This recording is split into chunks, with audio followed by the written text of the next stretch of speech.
Regresamos a este tercer bloque de Sin Filtro. Estamos hablando sobre los cambios a la Constitución, la etiqueta SF Constitución. Y bueno, nos habíamos quedado en el bloque anterior hablando un poco del pluralismo, que ha sido uno de los temas más difíciles de consensuar en este proyecto.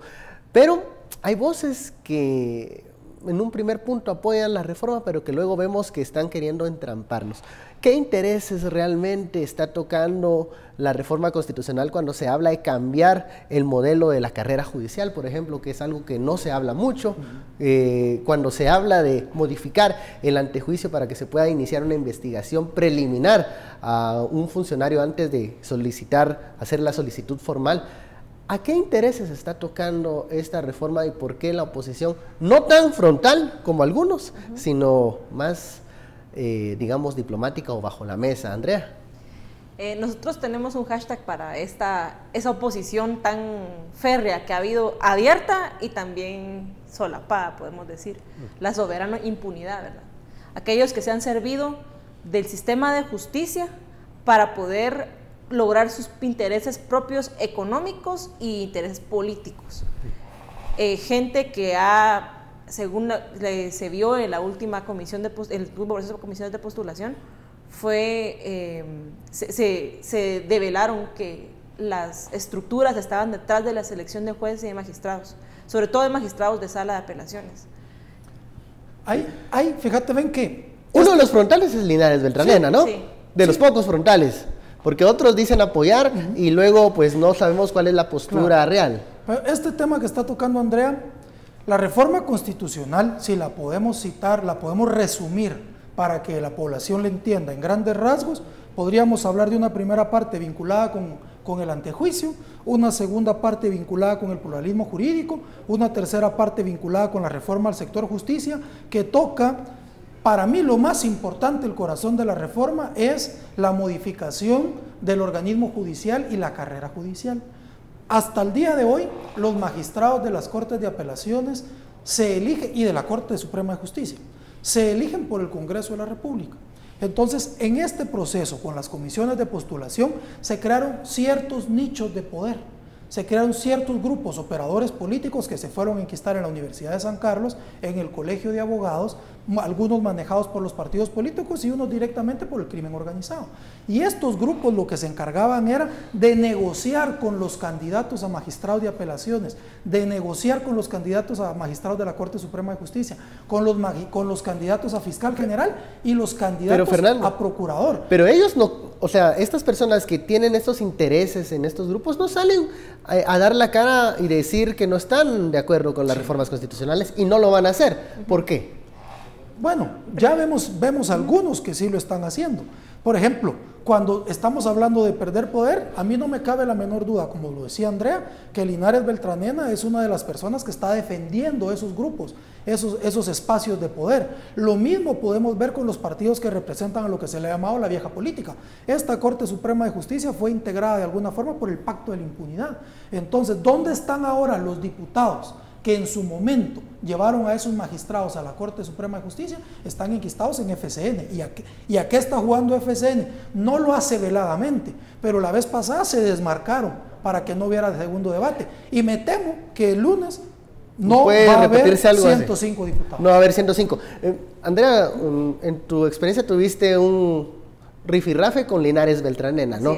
Y por la presencia, porque él cuestionaba la presencia de grupos y colectivos en el palco diplomático ese día que estaban conociendo las reformas constitucionales.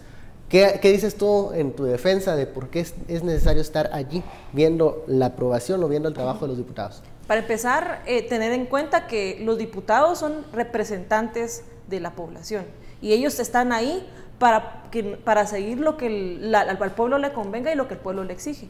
En esa ocasión yo me encontraba en el palco exigiendo que se aprobaran las reformas. Temíamos que se fueran a romper quórum, pero afortunadamente no fue así. Ese día se conoció en primera lectura la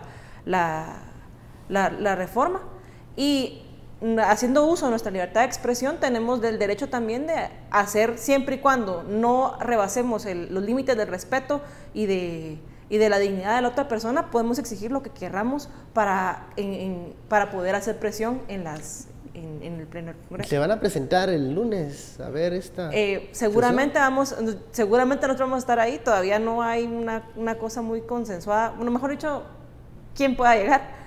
Y sí, seguramente van a haber pueblos indígenas, seguramente van a haber personas exigiendo la aprobación y con 105 votos de la reforma constitucional. Bueno, el comisionado Iván Velázquez adelantó que él va a estar también al tanto de esta plenaria en el Congreso, él va a asistir ese día al Palacio Legislativo. Bueno, llegamos al momento de las conclusiones, pero es viernes, es momento de hablar de la semana terrible.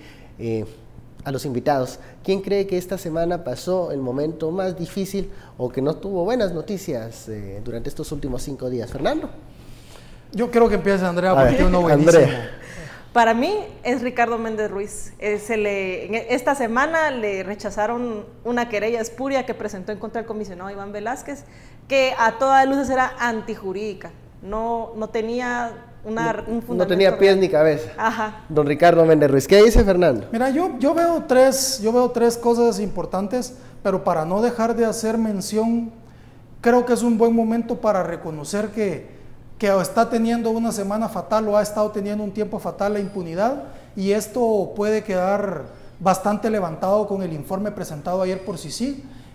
Definitivamente Guatemala no sería lo que es el día de hoy si no hubieran sido por esos 9 años de CICIG en Guatemala, esos 9 años de investigación, de fortalecimiento y de propuesta de leyes. Mucha gente dice, la CICIG no debe estar proponiendo leyes, pero se nos olvida que ellos impulsaron la ley contra la corrupción, que ellos impulsaron muchas de las leyes que hoy se están usando, de las de métodos especiales de investigación, muchas leyes que hoy se están usando para poder llevar a finalización estos casos como cooptación del Estado, fueron en su momento promovidas por ellos. Entonces, lo mismo diría de la reforma constitucional. Si estamos impulsando este tema es porque va encaminado hacia un trabajo que se ha venido haciendo durante varios años y que tendría un sustento. Para mí, que podríamos hablar de que la impunidad ha tenido una mala semana, un mal año. Yo veo que la semana fatal, terrible, la ha pasado la gente de, los asesores de comunicación, si es que así se les puede llamar, del presidente Jimmy Morales, que nuevamente no encuentran el norte